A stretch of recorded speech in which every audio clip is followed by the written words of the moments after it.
Hello student, आज का जो हमारा टॉपिक है वो क्लास 9th का चैप्टर फर्स्ट है। ठीक है, मैथमेटिक्स का चैप्टर फर्स्ट का नेम है संख्या पद्धति यानी कि नंबर सिस्टम।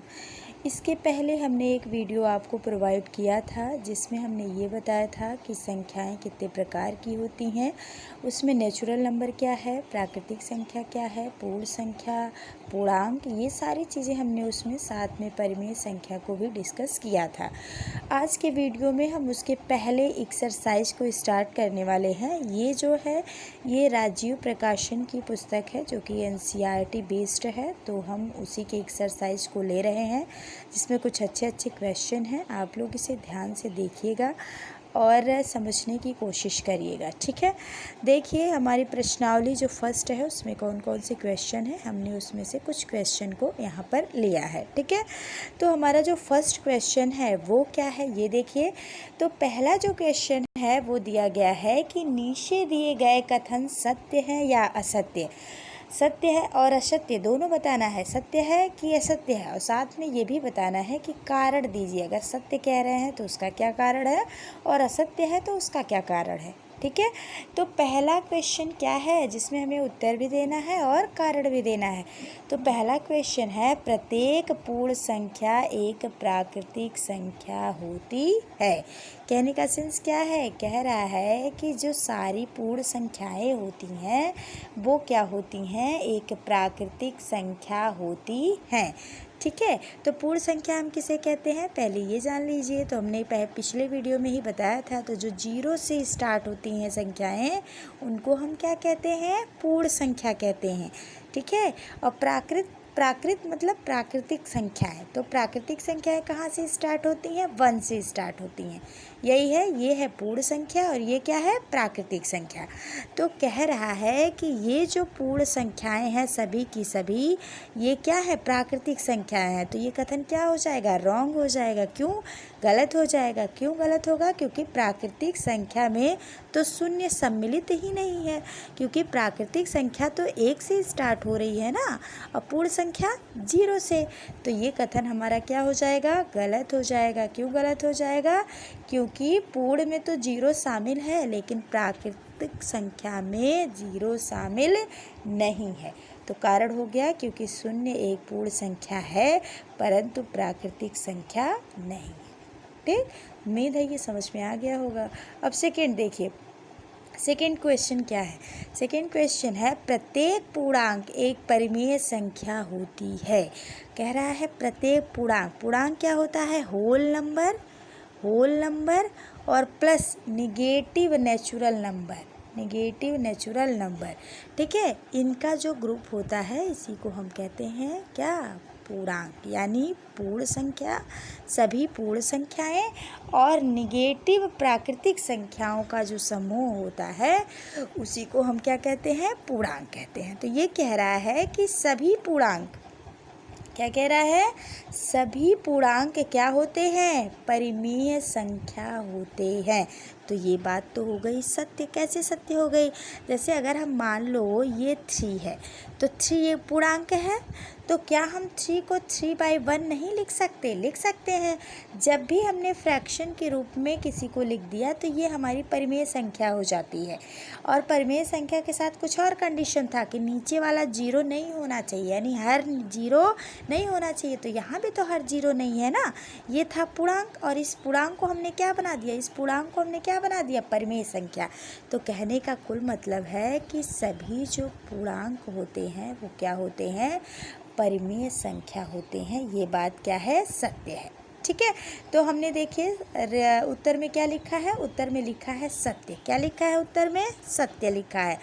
कारण में क्या दिया है, क्योंकि प्रत्येक पूर्णांक, अब हमने यहाँ पूर्णांक को 3 न दे के p नाम दे दिया, यहाँ पे कुछ भी रखा जा सकता है, को हम क्या p/1 के रूप में लिखा जा सकता है। और जब p/1 के रूप में लिखा जा सकता है यानी p/1 क्या है, एक परिमेय संख्या है। ठीक, तो उम्मीद है आपको ये भी अच्छे से समझ में आ गया होगा। अब थर्ड वाला पॉइंट देखिए, थर्ड क्वेश्चन हमारा क्या है, थर्ड क्वेश्चन है कि प्रत्येक परिमेय संख्या एक पूर्णांक होती है। क्या है, प्रत्येक परिमेय संख्या एक पूर्णांक होती है। तो परिमेय संख्या जो p बाई क्यू के रूप में लिखी जाए और p और q क्या हो, p और q क्या हो, इंटीजर होने चाहिए यानी पूर्णांक होने चाहिए।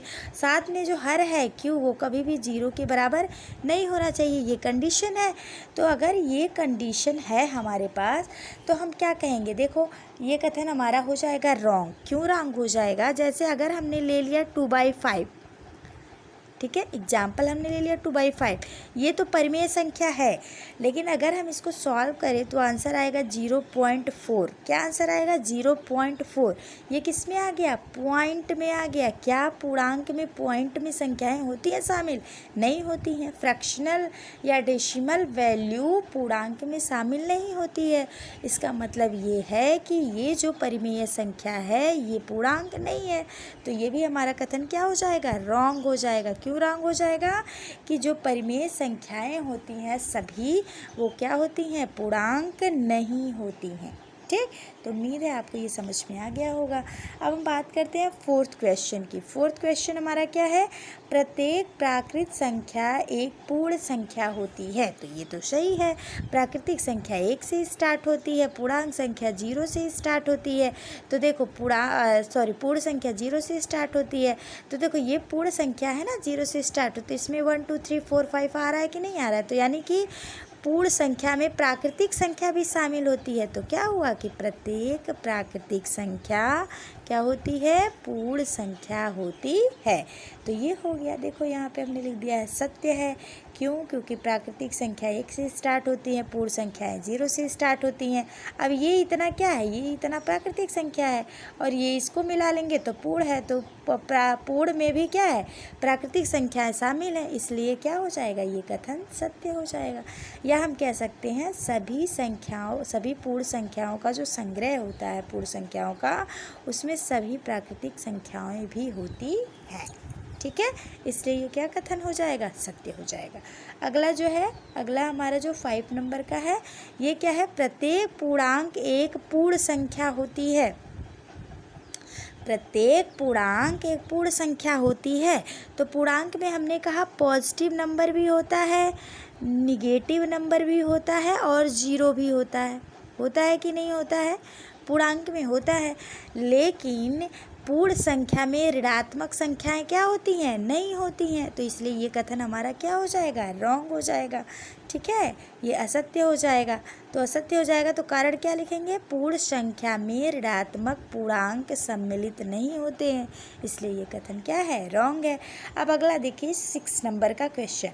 6 नंबर का क्या है, 6 नंबर का है प्रत्येक परिमेय संख्या एक पूर्ण संख्या होती है। तो ये भी कथन क्या हो जाएगा, रॉन्ग हो जाएगा, क्योंकि 1/3 6/3 10/3 अगर हम इन सबको वो करें तो पॉइंट में ये कन्वर्ट हो जाएंगे और कभी नहीं कटेंगे। और पॉइंट वाली जो वैल्यू होती हैं वो पूर्णांक में शामिल नहीं होती हैं, इसलिए ये कथन क्या हो जाएगा, रॉन्ग हो जाएगा। अगला क्वेश्चन हमारा है 2 नंबर का क्वेश्चन। ये है, क्या शून्य एक परिमेय संख्या है? क्या इसे आप p/q के रूप में लिख सकते हैं, जहाँ p और q पूर्णांक हैं और q क्या है, इज नॉट इक्वल टू 0 है, यानी q 0 के बराबर नहीं है। तो पूछ कुल मिला के ये रहा है कि 0 क्या एक परिमेय संख्या है? तो हाँ, 0 एक परिमेय संख्या है। क्यों है, क्योंकि हम 0 को 0/1 लिख सकते हैं। ठीक है, साथ में ये जो 0 और 1 है ये क्या है, पूर्णांक है, और जो हमारा नीचे का हर है ये 0 के बराबर नहीं है। तो सारे कंडीशन फॉलो होते हैं, इसलिए हम कहेंगे कि 0 क्या है, एक परिमेय संख्या है। तो यहाँ लिख दिया, हाँ 0 एक परिमेय संख्या है। शून्य को 0/1 के रूप में लिख सकते हैं, जहाँ 0 और 1 क्या है, पूर्णांक है, और q इज इक्वल टू 0 है, यानी इज नॉट इक्वल टू 0, 0 के बराबर नहीं है, 1 है। ठीक है, इसलिए क्या हो जाएगा, ये 0 एक परिमेय संख्या हो जाएगी। ठीक, अब अगला क्वेश्चन जो हमारा है क्वेश्चन नंबर 3, इसको ध्यान से समझिएगा, क्योंकि इस टाइप के बहुत सारे क्वेश्चन दिए गए हैं आपके बुक में जो आपको ही सॉल्व करने हैं। ठीक है, क्वेश्चन नंबर 3 देखिए क्या है, दिया है 3 और 4 के बीच में 6 परिमेय संख्याएं ज्ञात करिए। तो सबसे पहले आपको ये देखना है कि जो भी संख्याएं दी रहेंगी जिनके बीच की संख्या निकालना है, देखेंगे उसमें बड़ा कौन है। तो 3 और 4 में कौन बड़ा है? 4 बड़ा है। तो जो बड़ा होगा उसको हम y मानेंगे और जो छोटा होगा उसको हम क्या मानेंगे? x। तो हमने मान लिया, माना x = 3 है और y = क्या है? 4। फिर से सुन लीजिए, पहले आपको ये देखना है कि जिन संख्याओं के बीच की परिमेय संख्या निकालना है उसमें से बड़ी संख्या कौन है, उसको हमें y मानना है और छोटी वाली को क्या मानना है? x मानना है। ठीक, अब बीच में जितना भी निकालना है, 6 बीच की 6 परिमेय संख्या, 5 परिमेय संख्या, 4 परिमेय संख्या, उनके बीच की जितनी भी परिमेय संख्या हमें निकालनी है वो n = होगा। जैसे यहाँ 6 निकालना था तो हमने n = क्या रख दिया? 6 रख दिया। ठीक है, अब देखो एक फॉर्मूला होता है, ठीक है, एक फॉर्मूला होता है d = y - x / n + 1। इसको आपको याद कर लेना है। अगर आपको ये याद हो जाता है तो बीच की परिमेय संख्या निकालने का बड़ा इजी ही मेथड है, आप फटाफट निकाल लोगे। ठीक है, तो यहाँ देखिए y की जगह पे हमने रख दिया 4, x की जगह पे रख दिया 3 और n की जगह पे रख दिया 6 + 1। ये घटाएंगे 1 हो जाएगा, 5 7। ठीक, अब देखिए, अब बीच की परिमेय संख्या निकालने का मेथड देखिए। अब बीच की जब d निकल जाएगा तो मान लो अगर एक ही परिमेय संख्या पूछ रही है, अब एक ही का मतलब नहीं है, जितना भी पूछेगा, मान लो एक परिमेय संख्या पूछेगा तो x + d बस निकाल लेंगे, काम ख़त्म। अगर 2 परिमेय संख्या पूछेगा तो x + 2d निकाल लेंगे, ख़त्म। अगर 3 पूछेगा तो x + 3d निकाल लेंगे। ठीक, ऐसे ऐसे जो जो पूछेगा उसमें हम क्या करेंगे? जोड़ते जाएंगे, x + d, x + 2d, x + 3d, x + 4d, x + 5d, x + 6d। हमारा 6 तक पूछा था बीच की 6 परिमेय संख्या, तो हम क्या लिखेंगे? x + 6d। ठीक, तो पहला देखो यहाँ हो गया x + d, तो x + d, x मतलब क्या है? हमने लिया है x मतलब हमने लिया है 3, हमने 3 रख दिया। d की वैल्यू क्या आई है? तो d की वैल्यू आई है 1/7, रख दिया। अब जोड़ते हैं तो देखो यहाँ पे 1 मान लो, इसको सॉल्व करोगे तो क्या हो जाएगा? 7 3 जा 21 और 21 में 1 जोड़ लिया तो 22/7 हो गया। ऐसे ही x + 2d निकालेंगे तो x तो 3 ही रहेगा, 2 है d की जगह पे 1/7 रख दिया। इसको सॉल्व करेंगे तो ये क्या हो जाएगा? 23/7। ऐसे x + 3d निकालेंगे, x + 4d, x + 5d, x + 6d। तो इनके 3 और 4 के बीच में ये हो गई 6 परिमेय संख्याएं, ठीक है, बीच की। ठीक, तो उम्मीद है आपको ये क्वेश्चंस अच्छे से समझ में आया होगा। फिर भी आपको कोई प्रॉब्लम रह जाती है तो आप कमेंट बॉक्स में ज़रूर बताइएगा। ठीक है।